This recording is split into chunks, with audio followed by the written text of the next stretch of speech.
Well, after days of discussions here in Germany, the path is now clear for Olaf Scholz to run for chancellor yet again.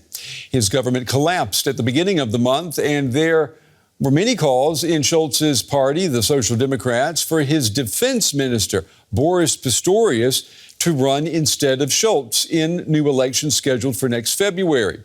Pistorius today has said that he does not want to run for the next chancellor.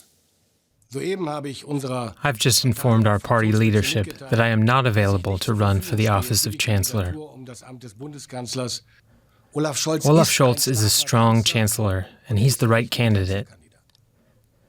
The discussion about the candidacy has caused increasing uncertainty in our party and irritation among voters in recent weeks.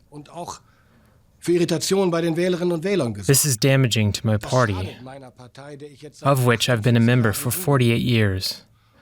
I didn't start this debate, I don't want it, and I didn't raise any subject for discussion. We now have a joint responsibility to end this debate because there's a lot at stake. All right, let's go now to our political correspondent, Jenny Graham. She's been following this story for us. Jenny, what do we know? Why did Mr. Pistorius say, "I'm not your man"?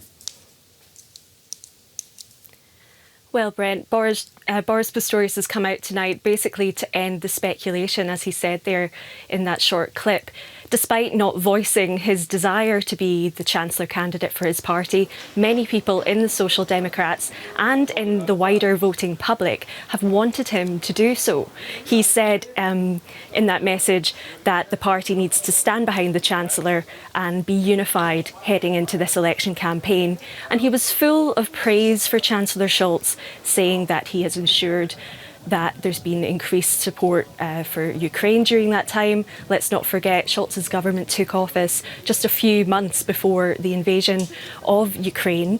And he was also very full of praise about how Scholz was able to handle leading a three-party coalition. Pistorius said even in easier times that would have been an incredibly difficult thing to do.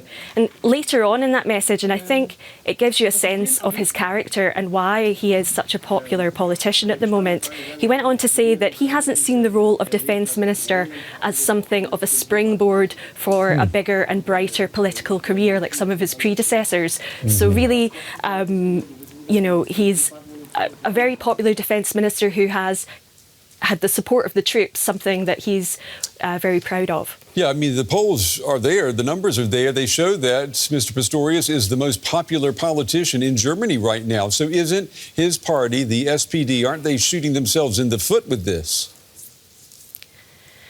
Well, you would think that they could use a little bit of that popularity themselves right now. The latest polling that's been conducted shows that if an election were held this weekend, it would be an absolute disaster for the SPD. The opposition Conservatives would clearly win the largest share of votes. And the coalition parties, the SPD, the Greens, they are down at just 14% there. And it's really, a telling result that this coalition that's recently collapsed really isn't speaking for the people anymore. But yes, it looks like, according to the recent pollings, that this is really going to be a battle between Friedrich Merz, the leader of the opposition Conservatives, and Olaf Scholz, if he remains the Chancellor candidate. Yeah, fascinating. When you look at those numbers there, the SPD, the numbers do not look good. Correspondent Jenny Graham with the latest here in Berlin. Jenny, as always, thank you.